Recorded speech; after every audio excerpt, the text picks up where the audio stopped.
There's a little bit of unrest in League One. A couple of teams that are kind of going at it. Lots of friction occurring off the pitch, just as much as there is on the pitch. So fill us in.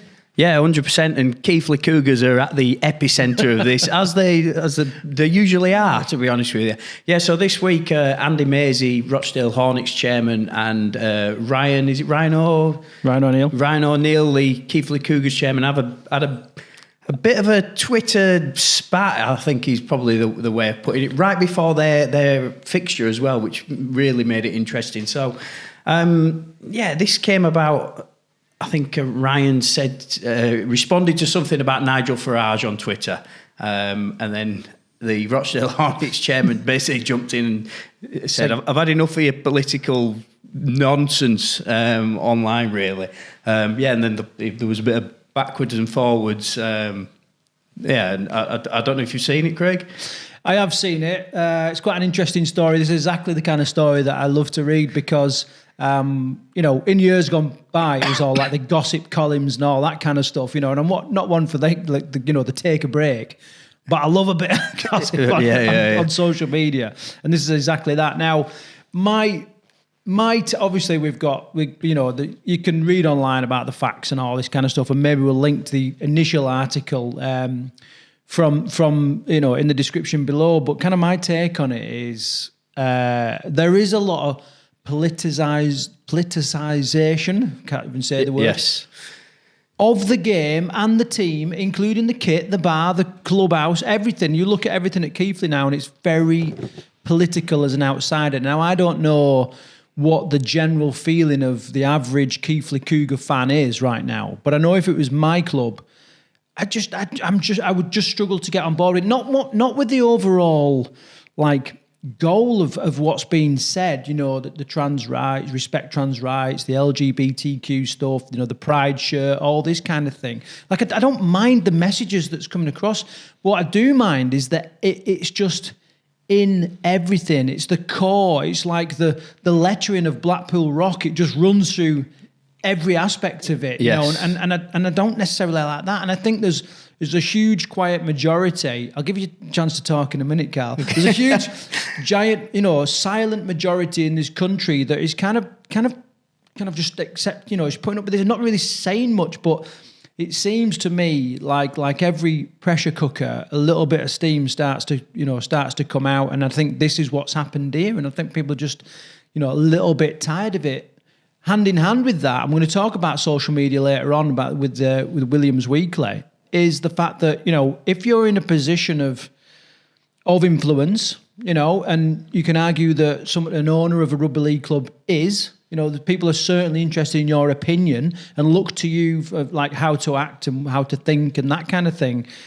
You've got to be a little bit careful and maybe have some separation between what's happening in the game on your social media and what you make actual public. And so, interesting story.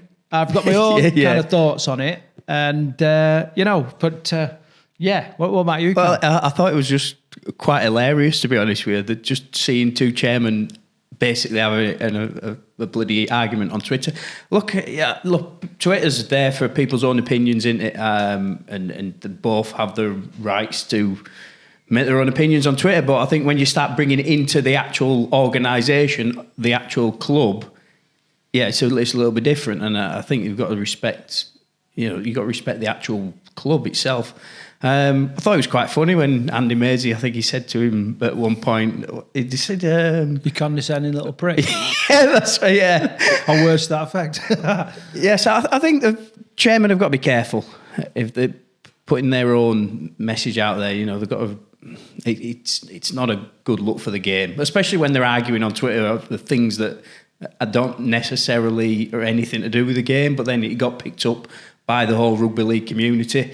Did make the game interesting though, because they were due to play each other the following day, and Keithley were currently top of the table, joint points with Oldham, needed a win to keep themselves top of the table, and Rochdale went to Keithley, got the draw, and caused some serious damage to the club. And there was a little comment by Andy Maisie after the game that basically said that's basically a win for us, that is.